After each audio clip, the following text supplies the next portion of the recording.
Presta atenção aqui, tá começando o nosso programa. Precisamos conversar sobre as publis da novela Vale Tudo, segura essa. Também vamos falar sobre a campanha Por Helena, por Todas Nós, para ajudar a escritora Helena Laís, que sofre as consequências de uma internação psiquiátrica forçada que marcou sua vida. E bora debater um novo hábito, parar de beber. Você consegue? Não sai daí.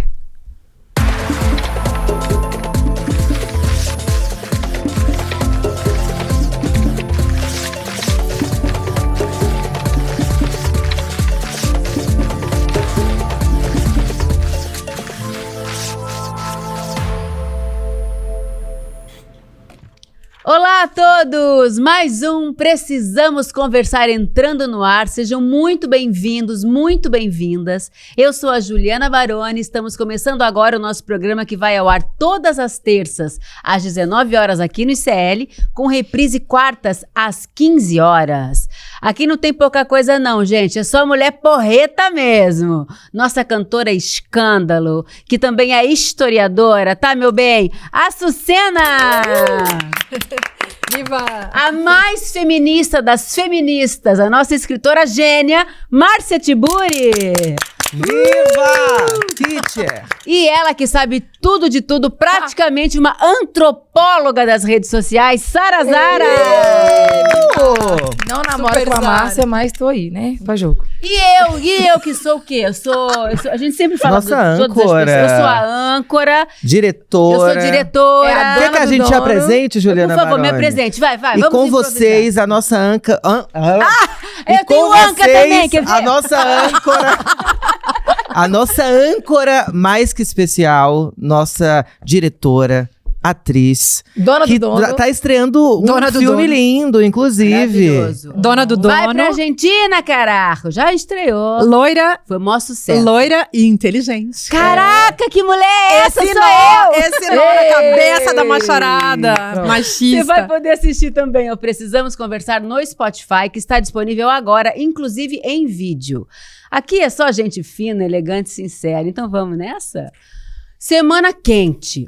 Fim da novela Vale Tudo na sexta-feira, mas não vamos falar sobre quem matou Odete Roitman, não. Pelo amor de Deus, que eu assisti esse capítulo e não me desceu muito bem, esse capítulo da morte da Odete Roitman. Daqui a pouco a gente fala sobre isso.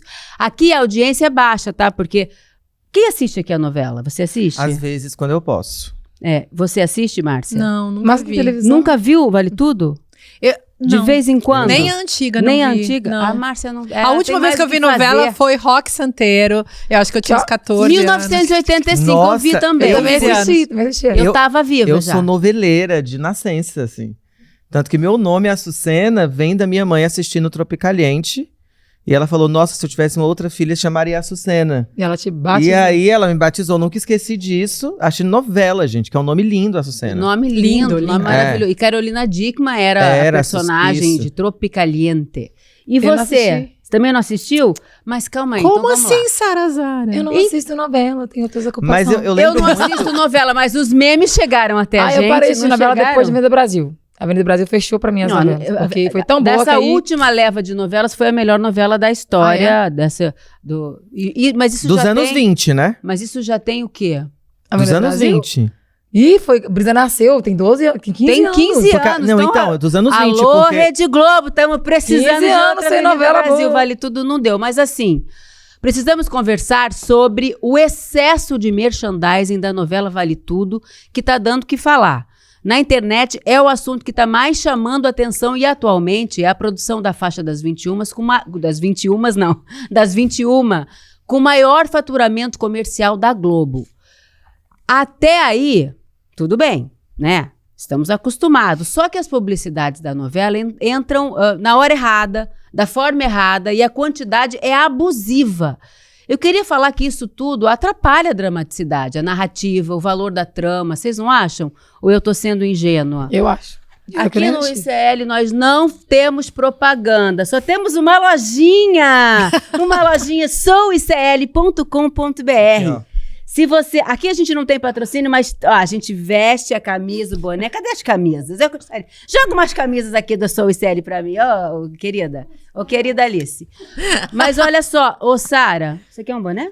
Fica bem você. Fica bom, veste. né? Dá pra fazer Lindo esse propaganda. boné, Lindo gente. esse boné. Muito lindo, É da né? lojinha do ICL. A gente não tem patrocínio, E eu não não preciso tem comprar, porque eu monetização. sou Deixa eu abrir funcionária. pra você que eu botei. Não, A minha aqui. cabeça é minúscula. Revolucionária Barbie. Eu Agora, só gostei eu fico desse pensando, boné, eu vou ficar com assisti a novela, eu tenho assistido, assim, alguns capítulos, o capítulo de Quem Matou a Odete eu assisti a primeira versão e eu fico muito apegada à primeira versão, que é a novela das novelas, né? Vale Tudo. E eu realmente não gostei do capítulo que eu vi, mas esses memes das propagandas chegaram até mim. E a cena que mais me chocou de todas, eu tô falando, todo mundo tá falando disso já há várias semanas, mas a gente nunca falou sobre isso aqui. Tem uma cena que o Afonso, que é um personagem que tá com leucemia, volta do hospital, ele tá bem mal, volta com a mulher dele do hospital e descobre que um irmão dele, que ele julgou que estava morto, reaparece e pode ser um possível doador para ele. Uma cena super dramática. Então tá lá esse ator, que é Humberto Carrão, Dando a vida. chorando. Stanislavski. Excelente ator, inclusive. Excelente ator, ele rolando o Stanislavski ali, ele matou o pai, matou a mãe na cabeça, tá ali debulhando em lágrimas, e no meio dessa cena dramática, a mulher dele fala assim, tive uma ideia, vou lavar roupa com homo líquido. Juro, no meio dessa cena, que era uma cena das mais dramáticas da novela, eu fiquei chocada, eu falei, não é possível. Parece uma cena, vocês lembram de como é que era, no TV Pirata? Tinha uma Cacete novela Planeta. dentro da TV Pirata. Lembra da Casa do Planeta? Cacete Planeta. Então, bem isso. eu falei, cara, isso é brincadeira. Dentro da novela, estão fazendo um programa de humor. Não era a própria novela, eles estavam levando aquilo a sério. Mas pode isso, gente? Olha só, eu acho que a alma do negócio chamado capitalismo é justamente ser sem alma. Então vende-se tudo, vende-se a mãe. E esse tipo de cena que você está comentando, Juliana, tem a ver com isso. É um momento em que tudo vira mercadoria e nem sequer o sofrimento humano ali encenado está sendo respeitado. Mas tem um outro dado que eu queria levantar, que eu noto há muito tempo. Como vocês sabem, eu sempre fui muito crítica da cultura publicitária e da razão publicitária desse mundo. Então, acho o ICL do seu jeitinho, como a gente vai levando aqui, eu acho o futuro, sabe? Tem que ser assim. Esse procedimento anticapitalista, ele é de enfrentar e de confrontar a publicidade também é bem importante. Não quer dizer que a gente não deva publicizar e tornar conhecido e convidar as pessoas e sugerir a elas. Uma coisa que a gente está fazendo, afinal de contas, vivemos numa sociedade, toda a sociedade, tá? Tem mercado, mesmo uma sociedade não capitalista precisa de mercado. Mas o ponto que me pega é o que eu chamo de assédio publicitário, que eu acho que é o caso. Você vai no cinema, você compra um ingresso para ver um filme e você chega lá e é obrigado a ver propagandas. Eu odeio isso, tenho pavor. Eu tô sendo desrespeitada, inclusive como consumidora que paguei pela conta para poder ver o filme. E ter que pagar para ver a propaganda, porque a propaganda foi paga ali dentro daquele cinema, e eu tô pagando a conta sem que me avisem, eu tô sendo levada a pagar uma coisa que eu não quero consumir, e isso pode configurar, sim, um abuso, um assédio judicial. Judicial não, um assédio publicitário. É uma espécie de abuso publicitário mesmo que está em jogo. E você está mencionando isso com a sua colocação sobre a novela. Aqui a gente não tem esse negócio de merchan, não. Mas se você quiser comprar uma caneca no ICL... No ICL, não. A lojinha do ICL, eu não sei nem fazer a propaganda, tá vendo? Tô péssima. A lojinha do ICL chama Sou ICL, você pode adquirir seus produtos. Olha que coisa mais linda. Sua cara essa camiseta. Dá uma olhada. Aqui não tem negócio de assédio, não, tá? O negócio aqui é transparente. Se quiser ajudar, a gente fica muito feliz. Mas eu acho que tem uma diferença, Ju, entre uma coisa que você mostra. Olha aqui, quer comprar? Tô vendendo, né? Outra coisa é você obrigar a pessoa a comprar. E isso é da lógica do capitalismo. É você enganar a pessoa para que ela compre. Aí você descobre o abuso publicitário. Gente, quem não lembra do Jequiti, da Jequiti no SBT? Do nada, 30 segundos. Do nada, não tem 30 segundos, é um segundo. Não, eu tava passando novela. Aparece, você tá assistindo, faz assim, ó. Pisca, pum, pisca Jequiti. Jequiti e volta. E o que é Jequiti? Vamos contar pra Márcia. O que é Jequiti? Eu explico do Brasil a cada programa. É nome de cachaça. Não, podia ser, mas não é. É uma linha de perfumes, de cosméticos do SBT. Que quem toca é uma das filhas do Silvio Santos, né? Aí chama Jequiti. Chama tempo todo Jequiti. E tinha uma propaganda que mexia com o subconsciente. que ela aparece 1 segundo. O nome só da marca. Só da a marca. O logo assim. E enquanto ela tá no pisca. programa do nada. Pode estar sendo uma novela. Ou seja, aquela Você lembra mensagem do subliminar. compre batom? Exatamente. Com Aquela lembra do compre merecem batom, batom. compre batom. É tipo pá, isso. Jequiti. Eu acho que no caso da novela tem um nome chamado Product Placement, que nós, da música, usávamos muito para conseguir fundos para os nossos clipes, inclusive. Então era muito comum você ir atrás de uma marca que apoiasse um clipe pelo audiovisual ser muito caro. E foi se tornando uma prática comum, claro, vindo dos Estados Unidos, centro do capitalismo do mundo.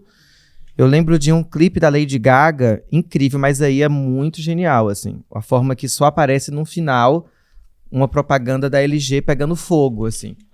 E não é uma coisa... Eu acho que tem até outras formas de vender ou de não... Abordar, não sei. Ou de abordar Mas olha, uma propaganda o meu de forma não tão descarada. Mas vai lá, Ju. Não, desculpa. Não, eu desculpa, acho desculpa. que eu ia pegar o que você tinha comentado e a Massa sobre o abuso. A gente entende que a TV, para ela funcionar, ela precisa de fundos comerciais. Mas existe a questão do abuso. Mas sabe que eu também, essa Não, cena? receita publicitária é um negócio que, assim, as empresas precisam disso para sobreviver e tal. Não sei se é o caso da Globo, mas a questão é o que você já falou. Como isso é utilizado. Eu fiz muito merchan em novela, quando eu fazia novela, principalmente na Globo, e em outros lugares também, eu fazia merchan, mas eram assim, cenas de passagem, por exemplo, quando eu fazia Malhação, eu tava tomando um suco na cantina da Malhação, e aí, me dá um Gatorade, continuava a cena, mas era uma cena falando bobagem, Era não era indireta, uma cena né? dramática, como essa do Afonso que eu tô descrevendo pra vocês. Mas sabe o que eu acho que aconteceu também? Atualizaram o formato da publicidade, né? E agora você vende muito besterol. E aí, vocês podem ver que a novela, ela tá envolvida, tá muito assim, em conjunto com o que é publicidade de rede social. O que colocaram total. o quê? Atrizes que são digital influencer. Hoje não tem mais uma novela que passe ileso sem um digital influencer lá. Mesmo que a pessoa não tenha talento, que ela não saiba contracenar, que fique ruim a cena, vai ter alguém lá porque tem que trazer esse público.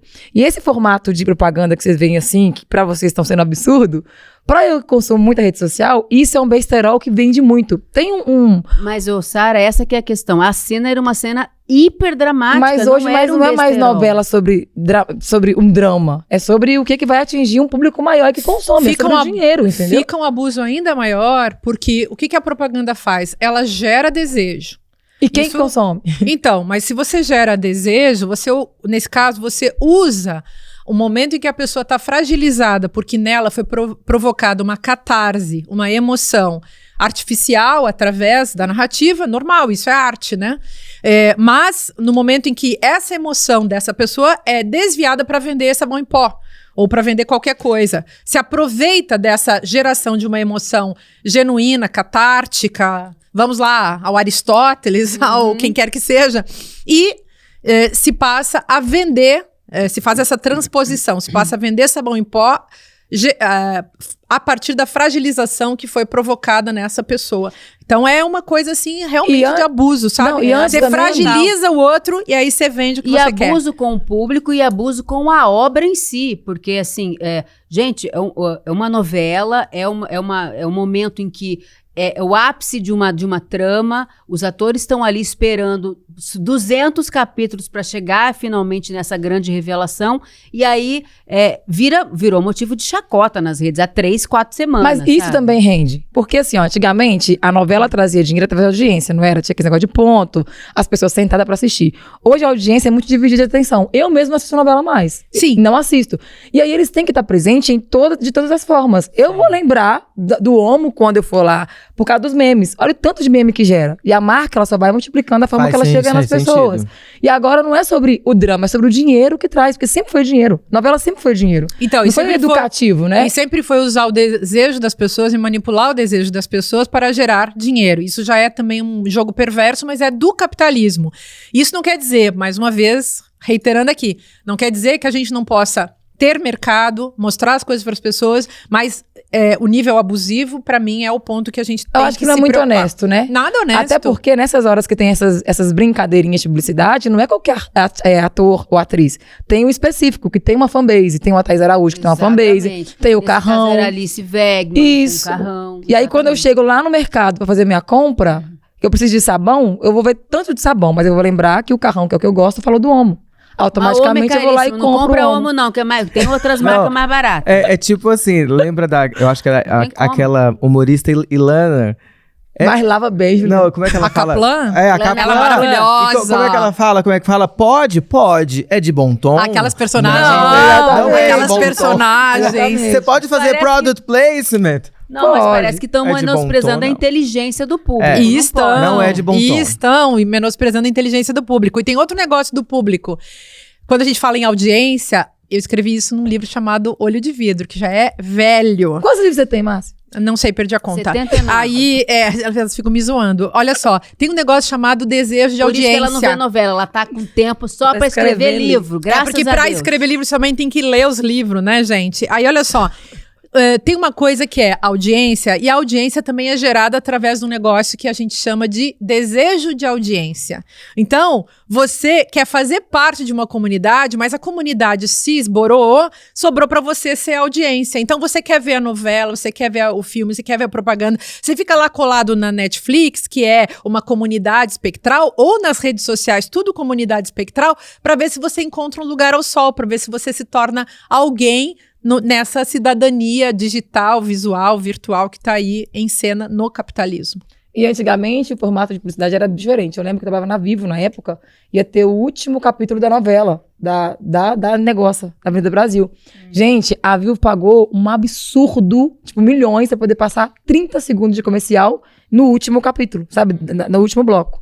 Mas agora o formato é outro, entendeu? Mas no intervalo comercial, não Isso, dentro era no da intervalo, novela, porque não as dentro pessoas da estavam trama. paradas esperando o último. Isso Agora é não tem essa diferente. audiência mais. Quem vai sentar? Ainda assim, tem gente que não assiste como eu, que assistia muito novela. Vocês estão antes. falando que a propaganda tá dentro da novela, Isso, né? tá Dentro da não, tá na trama, no meio não tá no meio nem- da cena dramática aparece um homo líquido, para tudo pra ir lavar roupa. Te resgata você da emoção, assim, né? Você tá lá chorando porque o cara tá passando uma muito situação triste, deselegante. aí tem um sabão. Mas é porque o preço do sabão é caro, igual você falou.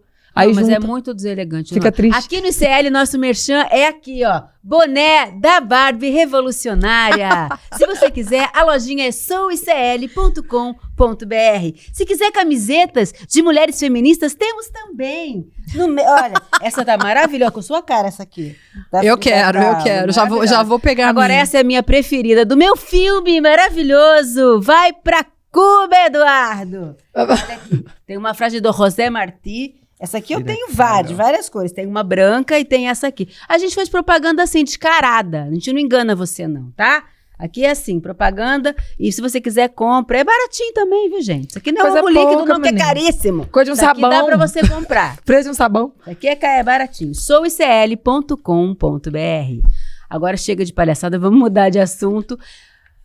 Devido à contaminação em bebidas por metanol, com consequências gravíssimas, incluindo mortes, o consumidor brasileiro se assustou e começou a evitar destilados, né? Mas tem gente que resolveu encarar de frente a ideia de parar de beber definitivamente. Pode ser ótimo. A bebida faz tanto parte da nossa vida que alguém que não bebe sofre preconceito e insistência por parte de quem bebe. Faço, inclusive, aqui um meia-culpa, porque aqui, várias vezes, quando a gente toma umas tacinhas, eu fico... Gente, a Sara não bebe, hein? Atenção, maluca! Ela é de outro planeta, não bebe, hein? Né, Sara? E a gente faz um pouco de bullying, sem perceber, né? Por que quem não bebe ainda causa tanta surpresa para os outros que bebem? Porque, é claro, é um momento social, né? Você compartilha, você brinda, e você meio que acha que sem esse brinde não é possível. Você está confraternizando, que é uma grande bobagem. Mas com a palavra, quem não bebe? Sara Zara, aqui a gente é todo bebum. Fala. Ó, eu tenho 36, eu nunca bebi, sabe, lá, tive um porre, um negócio. Eu lembro que quando eu tinha uns 17 anos, eu tomei um gole de absinto. Pela Mas cor. também, olha isso. É porque Ela eu vi no bar. Não bebe nada, vai logo pro Tinha absinto, uma tem bebida 50% verde. de álcool aqui. Aí eu falei com o moço, me dá um negócio desse Tem um verde. cheiro Eu comprei pela insuportável. cor. Eu não comprei nem porque era bebida. É azul, menina. Ah, era um trem colorido. Aí ele me deu, eu fiquei assustado uns 5, 6 dias, eu acho. Sabe, fazendo efeito. Mas assim, a questão da bebida. Eu posso contar por que eu não bebo? Claro, por favor, Ai, é isso. Jesus A gente Cristo. quer isso, na Ó, verdade. meu pai, mesmo ele sendo pastor, ele nunca falou sobre álcool e consumo de álcool como pecado, sabe? Coisa pecaminosa. A gente ouviu meu pai contando a história sempre do meu avô. Meu pai tinha pavor de bebida. Por quê? O pai dele, ele era um trabalhador, era um cara, né, um pai presente, cuidava dos filhos, mas ele bebia muito. E quando ele bebia, ele jogava, ele já misturava com o vício do jogo. E ele ficava violento. E aí, ele arrumava briga com muita gente. E justamente por causa da briga que ele arrumou bebendo, arrumaram uma arapuca pra ele lá e assassinaram ele a machado e cortaram no meio, tipo, metade pra um lado, metade pro outro. Horror. E aí, quando o pai me contou isso, eu acho que eu fiquei muito impressionada, que eu tava imaginando metade do corpo caindo, metade do outro caindo. E aí eu relacionei que a bebida fazia aquilo ali. Então eu me traumatizei antes de conhecer o álcool mesmo na vida adulta. Nossa, Mas eu acho que o jeito do meu pai sempre falar que bebida não era bom, ele não deixava entrar bebida em casa de jeito nenhum. Eu lembro que minha irmã fez um aniversário dela de 20 e poucos anos, ele, não, bebida aqui em casa não entra. Meus primos, quando iam na minha casa, tinham que beber cerveja lá fora. Não tinha nenhum mínimo de bebida aceitável, igual a cerveja, que é um álcool aceitável, né? Ele nunca permitiu. Então acabou que eu e meus irmãos crescemos assim, sem querer ter esse contato com álcool, porque ele barrou desde o começo. Mas eu conheço algumas mas pessoas que tem um bebem trauma porque... gigantesco aí de fundo, né? Tem, mas assim, eu também nunca vi uma pessoa fazendo coisas legais, extraordinárias, porque bebeu, entendeu? Não, realmente não. Então, Incrível. É. Incrível isso que você falou e sinto muito. Que história horrível. Mas vai ter da roça, coisa... Não, então, Não, mas é é assim, triste. né? muito, não é porque você É já triste. resolveu isso dentro de você que é uma Mas- história bem trágica, né? Mas é o Mas poder do álcool mesmo, né? Querendo ou não, por ser uma bebida legalizada, ultrapassa o limite de bom senso das pessoas em julgar o que faz bem pra ela em relação ao consumo e como que ela externaliza isso. E tem gente que pensa, eu bebo porque pode. Mas tem gente que não pode beber, sabe? Exatamente. Fica violento, fica Você bravo. tem toda a razão, Sara. Então, Você tem toda a razão. Eu vejo, eu concordo plenamente com você. É bom que você coloque essa questão. A gente está numa cultura da ebriedade. Né? Quando as pessoas dizem só bebendo, sextou, vou beber, qualquer coisa vou beber, né? Como se existisse uma espécie de preconceito nessa cultura da ebriedade, todo mundo tem que ser ébrio, porque a realidade é insuportável, e aí um preconceito em relação àquele que não bebe. Beber, pro meu gosto, eu também comecei a beber muito velha, assim, e acho que a única... sei lá, quando eu tinha uns 30 anos, eu comecei a tomar um pouquinho de vinho do Porto, às vezes uma caipirinha. Mas eu acho as bebidas todas muito deliciosas, as que eu consegui experimentar na vida, até porque foram as únicas drogas que eu experimentei, as bebidas, e o café e o açúcar, né, gente? Outras drogas eu nunca experimentei. Para desespero dos meus haters, eu nunca fumei nem maconha, né, gente? Então, acho que essa oposição entre essa cultura da ebriedade, que tem a ver, claro, com consumo, tem a ver com uma indústria também da ebriedade, né? A indústria da bebida.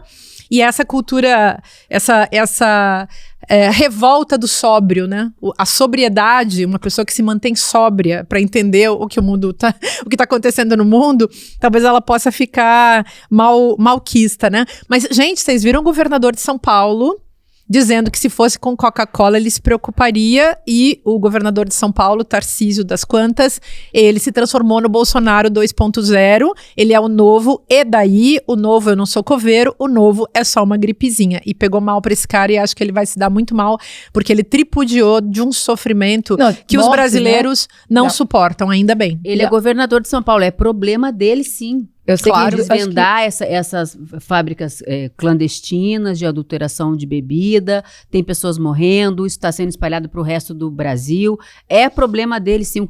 Se não é problema dele, vai ser problema de quem, gente? Pois é, mas aí... É que ele não vê isso como problema, esse é o problema, né? Esse país aqui, São Paulo, tá desgovernado, né? Então vamos ficar de olho o ano que vem, porque esse cara vai vir aí com vontade de se candidatar à presidência. Se ele não dá conta de São Paulo, ele não vai dar conta do Brasil, concorda?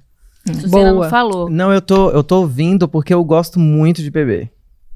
E eu acho que eu tenho... Podemos falar disso na terapia também, porque eu acho que às vezes a gente que tem uma relação com álcool, de intimidade e de uma de certa forma, de uma muleta social também. Eu sempre brinco, preciso tomar um pouco de coragem líquida para poder acessar a festa, que eu vivo muito em evento social.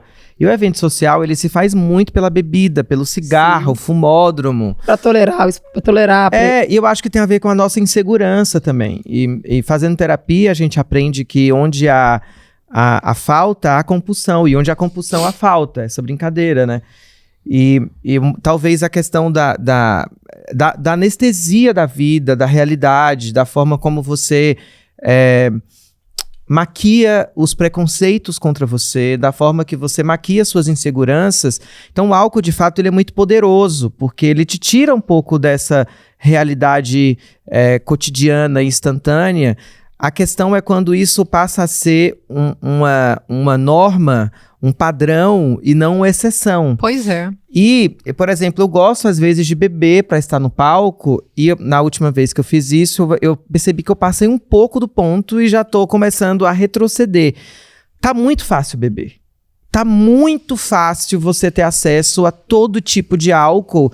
E depois da pandemia, as pessoas começaram a beber mais. Sim.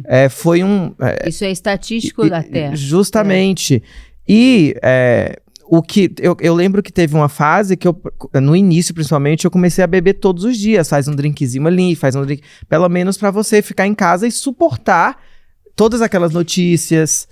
Então, tem mais um detalhe, tava lembrando. Marx escreveu sobre a schnapps nas fábricas.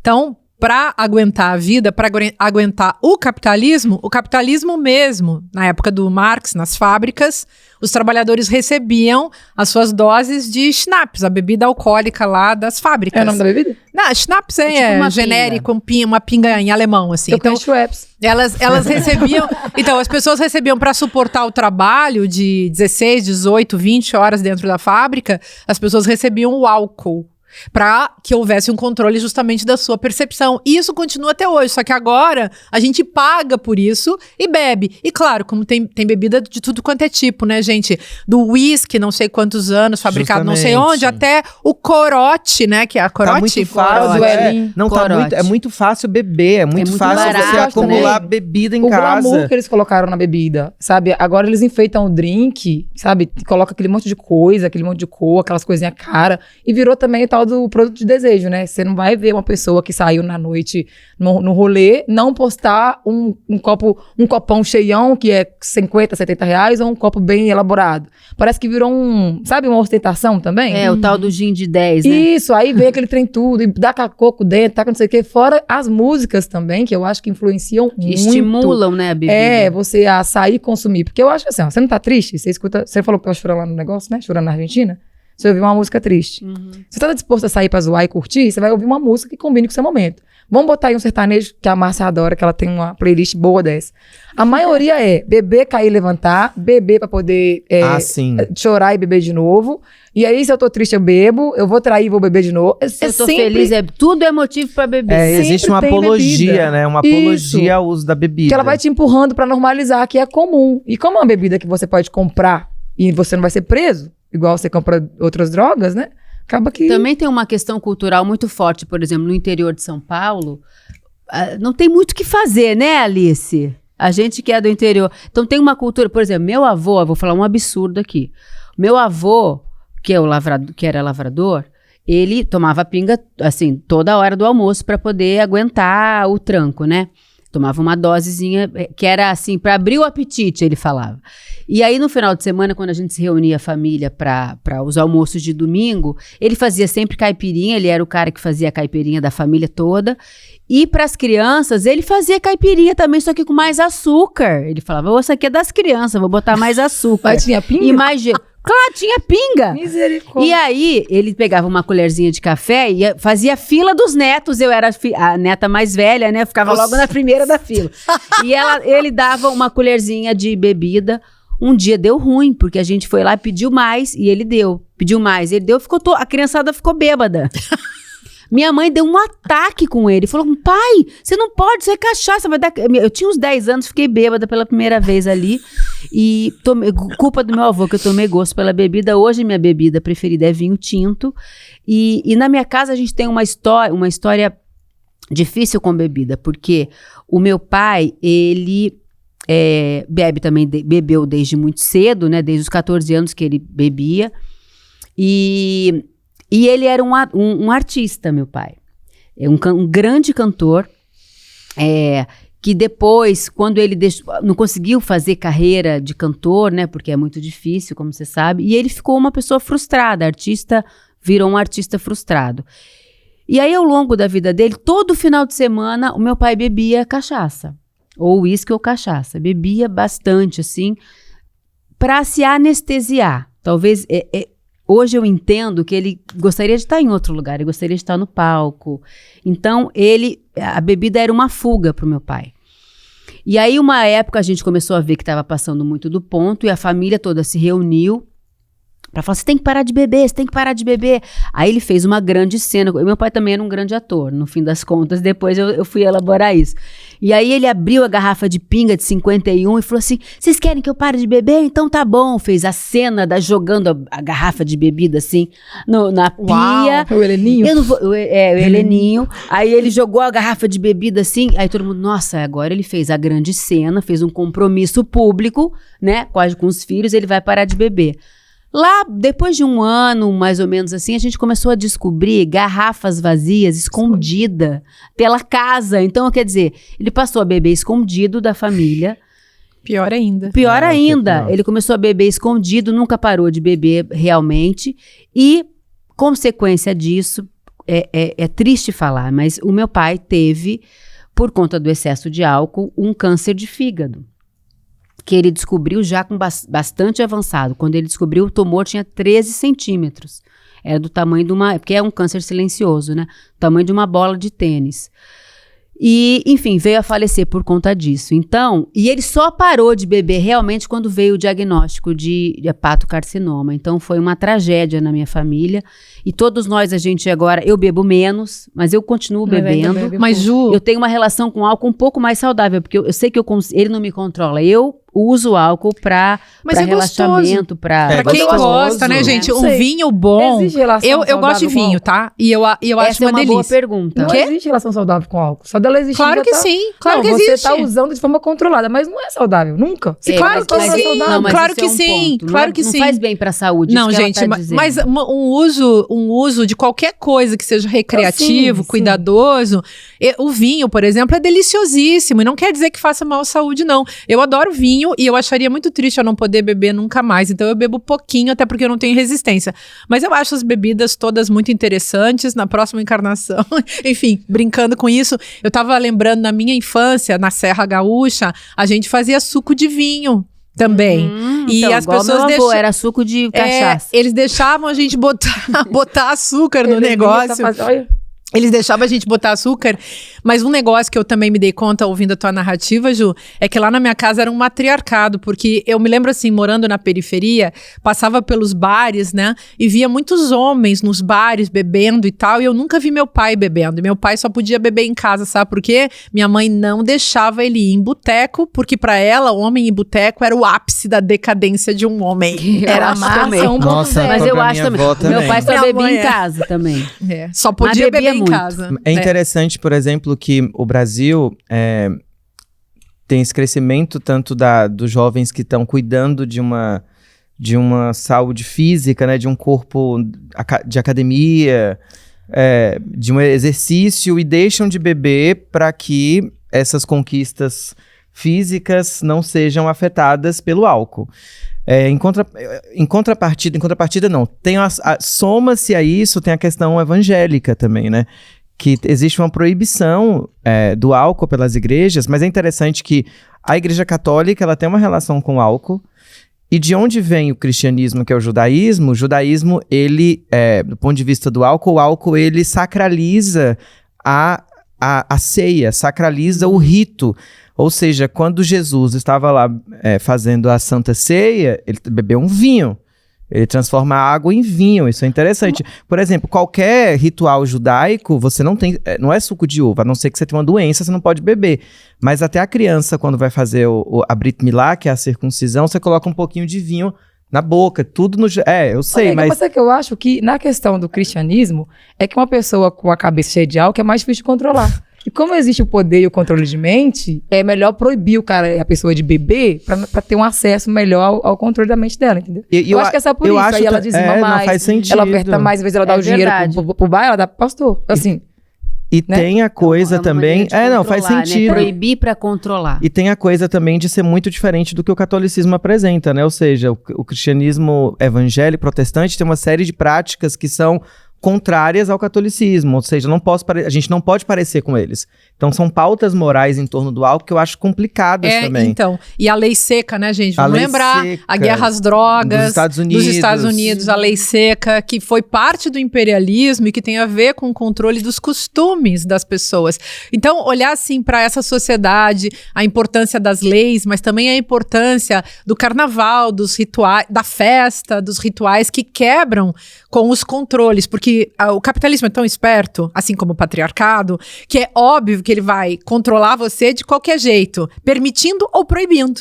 Então a ele gente dá uma isca, né? Uma você isca tem que ficar esperta. Sempre ficar muito esperta. Mas o fato é que bebida, a gente sabe, faz mal.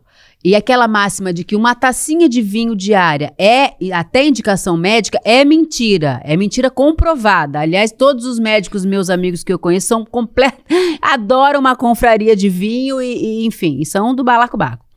Será que no futuro... Eu fiquei pensando nisso, eu e Paty Rubano, que escreveu o roteiro, né? O álcool vai ser o novo cigarro? Porque, assim, vamos julgar o nosso próprio passado e relacionar algo totalmente fora de uso? Porque o cigarro, a gente vê as novelas antigas, os personagens fumando dentro do quarto, no carro, no avião. A gente acha hoje um absurdo, mas na época era comum. Tinha área de não fumante dentro do navio, não, do avião, mas que todo mundo sentia aquela fumaceira, não consegue passar 1 hora sem fumar, e álcool é a mesma coisa, né? Vocês concordam? Vocês já tentaram parar de beber?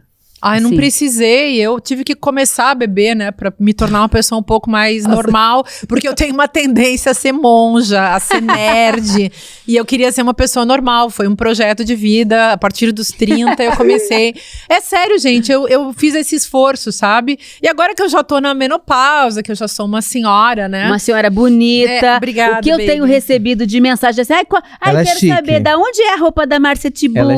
Ninguém quer saber onde é que compra seu livro, quer saber qual é a cor do teu batom. Olha onde é que você tá. Esse programa aqui tá fazendo mudanças por você. Ela é chique. Gente, vai se zoando, né? Então, mas eu acho muito, muito legal que as pessoas possam ter uma relação racional, razoável com as coisas. Eu, por exemplo, não fumo maconha, não gosto, não tenho nada contra que as pessoas fumem. Nos ambientes que eu vou, constantemente as pessoas fumam, eu não vejo problema nenhum. A questão é, eu não quero, não é uma coisa que eu acho que vai me fazer bem. Álcool, eu sei controlar, porque é óbvio que eu também já me passei, né?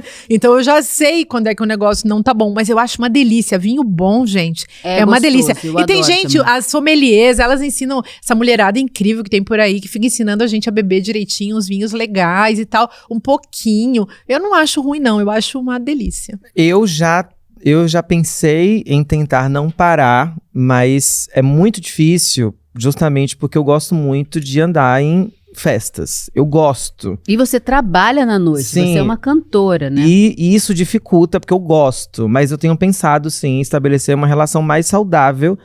E aí eu entendo a Sara, existe uma tendência à compulsão, porque a vida é difícil também. Porque a gente nunca esteve diante de uma hiperinformação como a gente tem hoje no celular. Tipo assim, você sabe de uma morte que aconteceu no interior de não sei aonde, da China, pelo céu. Chega em você toda hora um caso que você não precisava saber. Então a gente é afetada o tempo inteiro. Isso não é um salvo-conduto, gente, pelo amor de Deus, para beber. Mas existe uma tentativa de anestesia. Por essa catalisação de todos os problemas do mundo que chegam até você. Claro, eu pretendo estabelecer uma relação saudável. Se eu não conseguir, eu vou ter que parar. É um lugar onde eu não quero morrer com câncer de fígado. Claro. Então existe essa busca por uma saúde, mas seria bom se a gente estabelecesse uma relação saudável com aquilo. O açúcar pode fazer mal, claro. Assim como o álcool, entendeu? Todas as drogas. Eu lembro que eu tive um professor na faculdade de História que ele é especialista em drogas, o Henrique Carneiro. E ele fala muito bem que, inclusive, a proibição, ela é muito pior. Gente, eu escrevi um livro, sabia? Chamado outro livro. Sociedade Do que a Fissurada. É de 2012, o Sociedade Fissurada. É sobre as drogas e a banalidade do vício. É isso que você está falando. Isso estudei até o Henrique Carneiro, que é um super pesquisador. Mas é isso. O que é droga? As pessoas viciam em tela, viciam em sexo. Telas, né? Estamos todos viciados em telas. Sim. Viciados em sexo, viciados nessas drogas, que são substâncias... internas, né? Isso. Aí tem açúcar, tem café, tem, enfim, dopamina, tem tudo que envolve essas substâncias que se produzem, né? Mas, enfim, açúcar produz, né? É uma droga. Só que tem uma droga que eu também coloco no meu livro, que por sorte, acho, ou por azar, sei lá, as pessoas não se ligaram muito, mas tem um negócio chamado vício em Deus, né? Também. Porque Deus foi transformado numa mercadoria. Então, é isso, a compulsão a rezar, a compulsão a ficar lá pedindo tudo para Deus que tem nas igrejas, também é um assunto importante. O que é droga? Droga é uma substância que fissura você. Tem gente que é viciado em emoção, viciado em ficar apaixonado, viciado em ficar sofrendo. Vamos lembrar. Não, é interessante dizer que o nosso cérebro, ele é uma potência de produção de hormônios que também podem nos viciar. Então, por exemplo, se você é viciado na pornografia, o seu cérebro está produzindo substâncias internas que te dão prazer e fazem que você se vicie naquelas substâncias internas. Então, não é só aquilo que você coloca na boca, como aquilo por isso que você fala.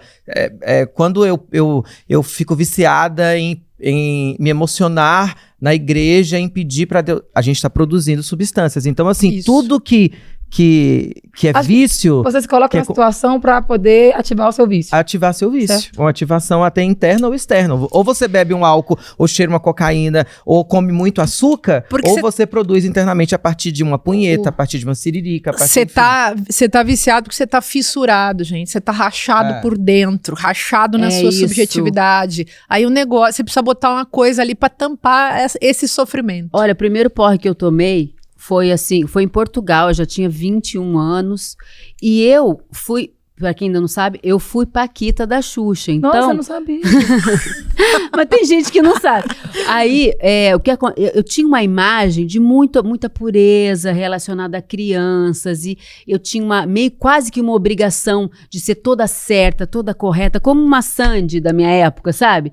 Eu tinha uma expectativa de eu ser sempre um bom exemplo. Quando eu cheguei em Portugal e as pessoas não me conheciam tanto, conheciam das novelas, mas diferente, né, não me conheciam, aí eu falei, aqui eu sou livre, aqui eu posso fazer merda, então eu vou tomar um porre, eu decidi. Aí foi logo a cachaça. Aí, o que eu fiz? Aí eu pegava, assim, shots de Absolute, que lá tinha Absolutes com sabores. Aí eu tomava o shot, assim, botava assim e falava, Paquita é o caralho, me dá outro. E tomava. Então foi uma libertação pra mim. É claro que no dia seguinte eu me arrependi, tava péssima, com uma puta ressaca. Mas moral e física, porque eu fiquei uns 3 dias que parecia que eu ia morrer, vomitei, foi péssimo. Mas foi uma libertação pra mim. E o que você falou? Nunca mais vou beber. A gente fala, nunca mais vou beber. Eu tenho uma pergunta pra vocês. Uma semana eu tava bebendo de novo. Pergunta sincera. O sabor, vocês gostam do sabor? Porque não é eu amo. Vinho eu gosto. Gente, sabor... Tipo assim, de uma bebida igual uísque. Gente, um negócio caiu em mim assim e refrescou de cair. Não, mas tem que ser um bom uísque. Então, mas... Um bom conhaque. Gente, imagina quando a bebida é boa, é difícil. Vinho só se for bom. Tipo, Não, drinks, por exemplo. Drinks são maravilhosos. Eu não gosto, eu acho tudo com gosto de xarope. Eu não gosto mesmo, eu só tomo vinho. Um bom drink é um bom drink. Vinho é bom. Vinho é um bom vinho. Quando eu comecei a frequentar a outra classe social, eu comecei a tomar vinhos melhores. E aí eu entendi que realmente vinho pode ser é bebida dos deuses mesmo. O que eu acho perigoso, é quando a bebida se torna uma porta de entrada para outras drogas, porque esse vazio tem uma tendência a virar quase que uma espécie de buraco negro, onde tudo entra. Uma coisa vai chamando a outra. Então, assim, o excesso de cigarro, eu acho que quando eu bebo num lugar recreativo, eu fumo mais. Entende? Então, Isso pra sua voz de cantora é terrível. péssimo. O lado Mas bom de olha, ser atípico é isso. Você esse pega assunto álcool é gostoso. Vamos dar, semana que Dá vem eu vou trazer uma cachaçinha e a gente continua esse papo trazer aqui. um Zulu pra vocês Ô, tomarem. gente, precisamos conversar sobre um assunto difícil de acreditar que ainda acontece em pleno século XXI. Eu vou resumir. A escritora Helena Laís foi internada involuntariamente com um diagnóstico de hipomania, que é ter uma autoestima excessivamente elevada. Ué, todos os homens deveriam ser internados então, né?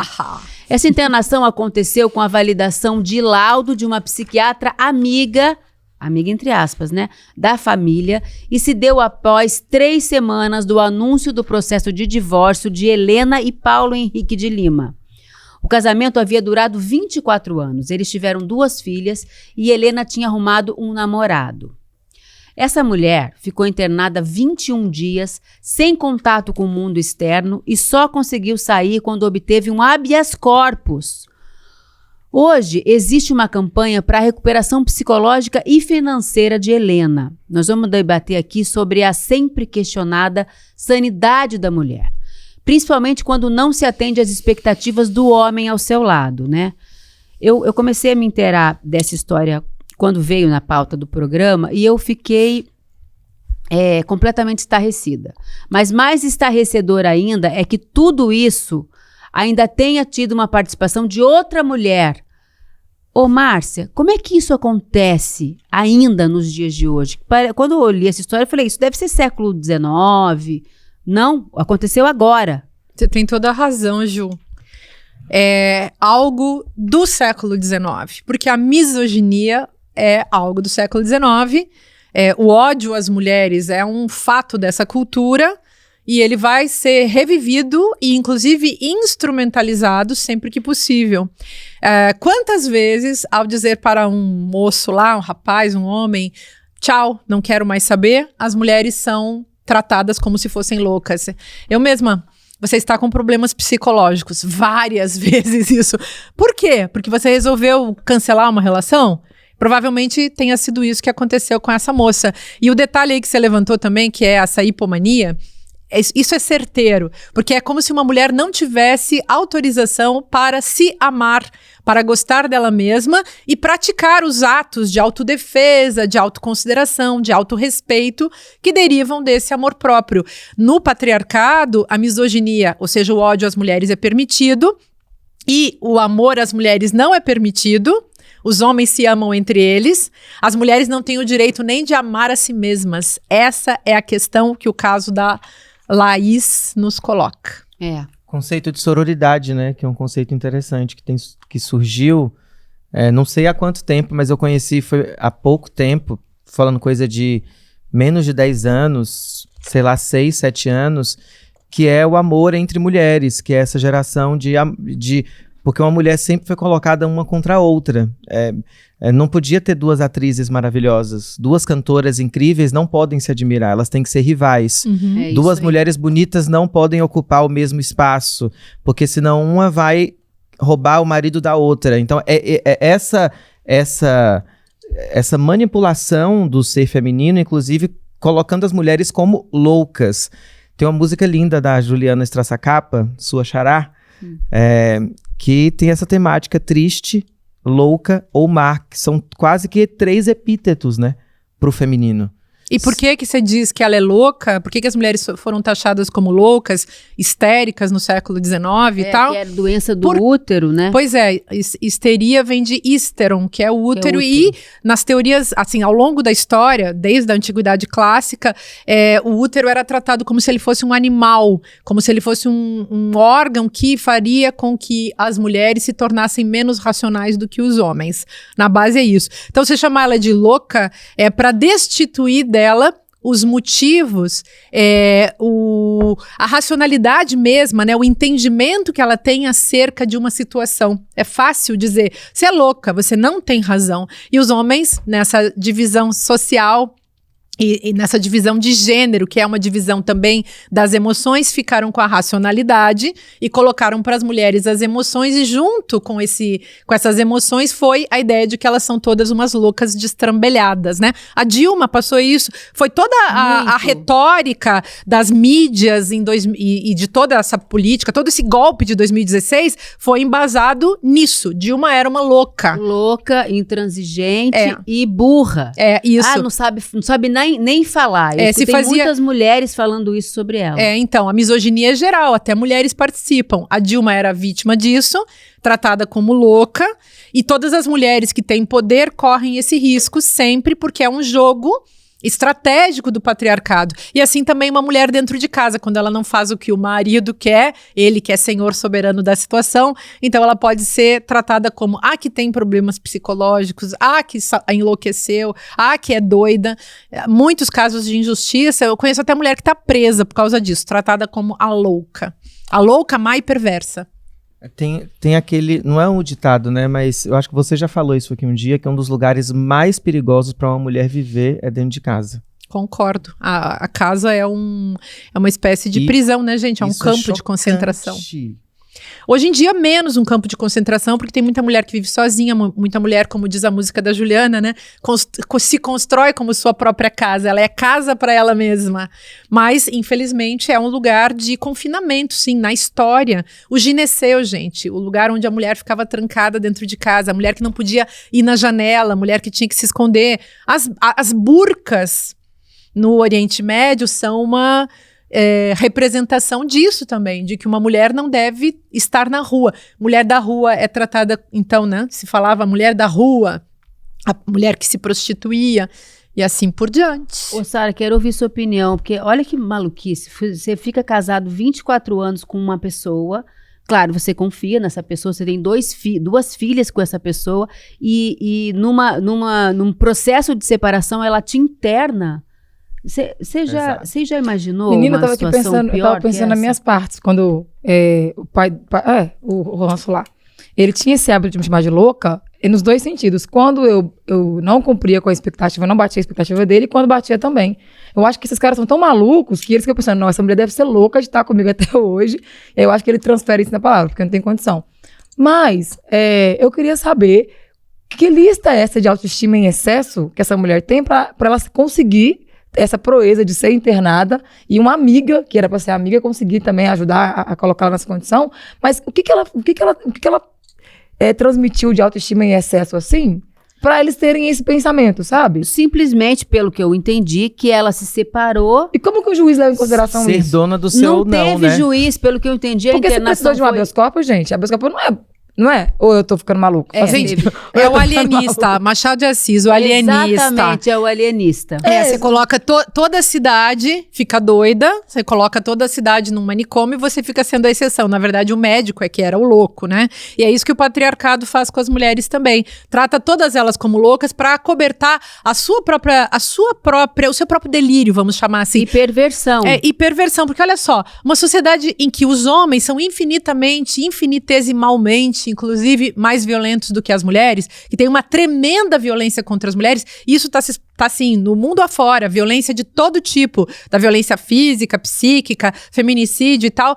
Quem é louco? As mulheres ficam ali tentando sobreviver, sendo enlouquecidas, porque tem também uma coisa chamada gaslighting, né, gente? Sim, que é você ficar torrando a paciência da outra. Você não sabe o que é gaslighting? Você vai descobrir agora. Vamos falar didaticamente. O que é gaslighting? Você aprenda com a Márcia Tiburi. Tem filmes e tem peças de teatro sobre isso. Esse é um conceito que vem desde o começo do século XX sendo comentado, e se trata de um homem que tenta mostrar que a sua mulher é louca, tenta fazer ela parecer uma louca, tenta provar pra ela mesma que ela é louca. Credibiliza a fala dela o tempo todo. E fala pra ela coisas que ela é. Você é louca, você tá errada, você não me escuta. Eu vou botar uma pimenta nessa história, porque a história só piora. Ó. O ex-marido da Helena Laís é executivo da gravadora Universal Music. O nome dele é Paulo Henrique Lima. E ele foi indiciado pelo Ministério Público e hoje é réu.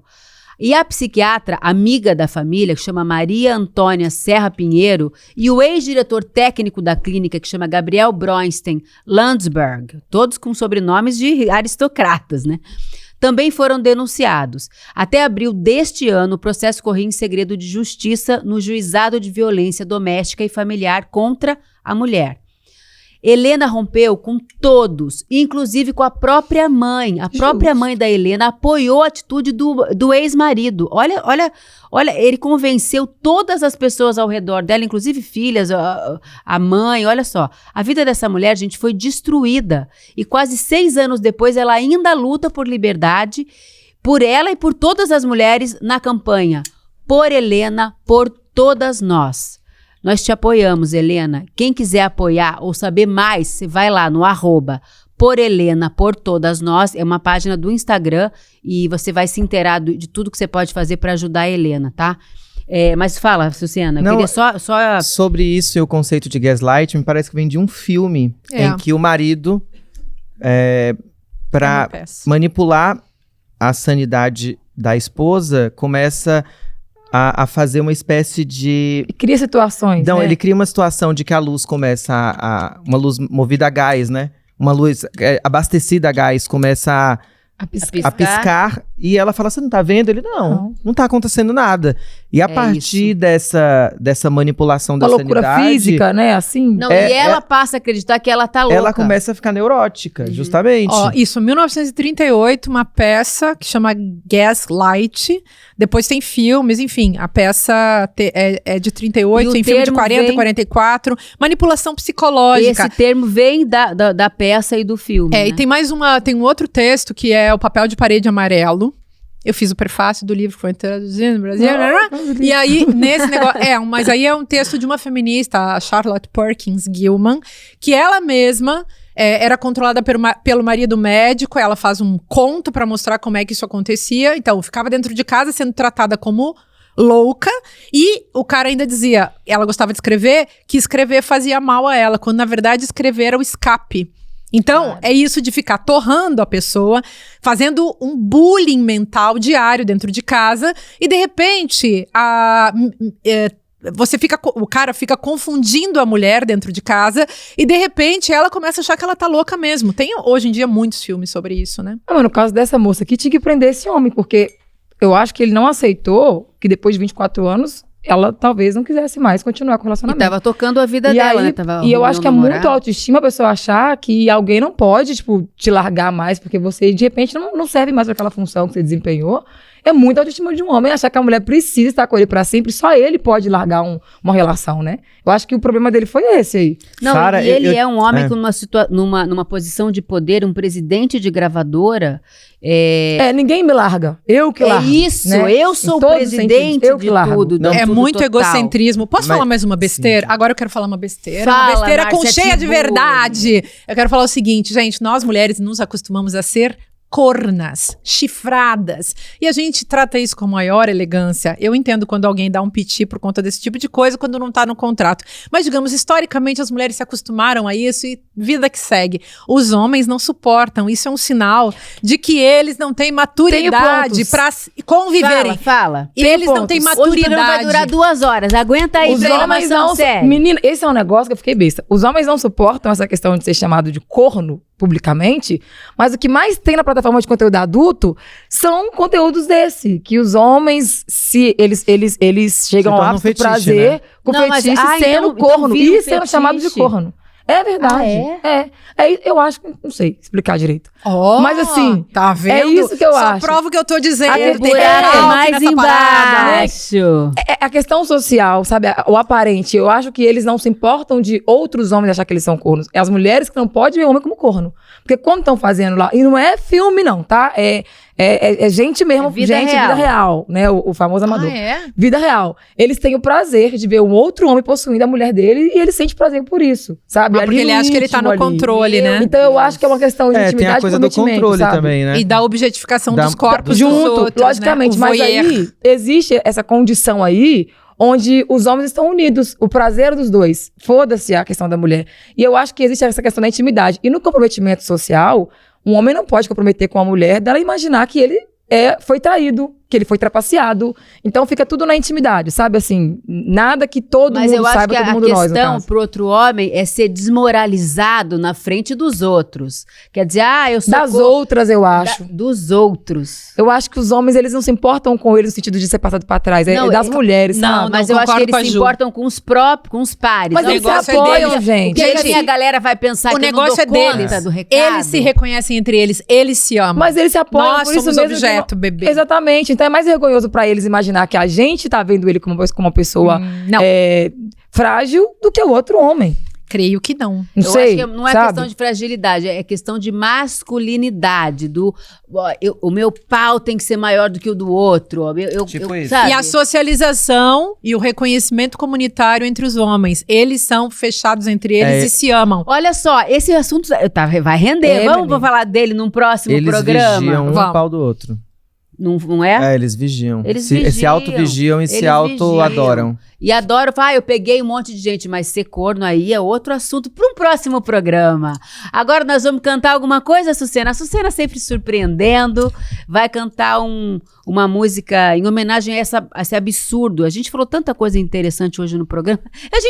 Eu tô auto-elogiando o nosso programa, vê se pode. A gente se A ama. Barbie. A gente Mas se é ama. muito eu sou autoestima, Barbie, o quê? Juliana. Revolucionária. Eu sou o ICL, o programa mais legal da grade do ICL. Tá aqui, sou Eduardo vai mandar te internar. .com.br. Eduardo, não me interna não, que eu não sou louca. Um beijo. É muito autoestima. A gente se ama, essa é a diferença. A gente se ama e a gente se Sucena, ama. a gente ama mais ainda a Sucena que vai Isso, cantar. canta Vamos pra lá, nós, minha canta. linda. Não, uma homenagem também à grande Elza Soares, que deixou aí um disco lindíssimo de uma elevação da autoestima feminina, um louvor à mulher. Tive a honra de cantar com a Elza no palco 3 Ai, vezes. uau. Fina, No fina. Rock in Rio, no Teatro Simão Bolívar, no Memorial da América Latina e no Parque do Ibirapuera. E ela sempre recebeu as mulheres trans de forma muito carinhosa. E ela fez um dos discos mais importantes sobre essa temática, que é a Mulher do Fim do Mundo, onde ela tem uma música chamada Maria de Vila Matilde, que começa: "Cê vai se arrepender de levantar a mão pra mim. Cadê meu celular? Eu vou ligar pra 180. Vou entregar teu nome e explicar meu endereço. Aqui você não entra mais. Eu digo que não te conheço e jogo água fervendo se você se aventurar. Eu grito Pexi. Cê vai se arrepender de levantar a mão pra mim. Cê vai se arrepender de levantar a mão pra mim. Cê vai se arrepender de levantar a mão pra mim." Viva Elza Soares! Viva a Sucena! Viva, Viva nós! Sucena, maravilhosa. Viva nós! Nosso tempo maravilhosa. acabou, mas você quer continuar essa conversa e ficar por dentro de tudo que vai rolar por aqui? Aponte seu celular para o QR Code que está aparecendo aqui na tela ou acesse icl.com.br/precisamos conversar e entre no nosso grupo exclusivo no WhatsApp. Lá você vai receber o link para assistir ao nosso próximo encontro e ter acesso a conteúdos exclusivos. Nosso encontro foi ótimo, gente. Obrigada, minhas amigas. E até Obrigada, semana que vem. Beijos Um pra vocês. beijo. Beijo pra todo mundo. Não interna ela, não, moço. Sucesso estrondoso. Milhares de pessoas assistiram nosso documentário Vai pra Argentina e entenderam por que Javier é hoje a maior fake news do planeta. Se você não assistiu o lançamento, uma boa notícia para você. A gente liberou por mais alguns dias o replay do filme. Então, se você quiser assistir a uma sessão gratuita desse filme, você tem poucos dias. Juntar sua família, seus amigos e assistir. Sugestão minha? Assiste. Você vai ver um mito cair diante dos seus olhos. Bom filme.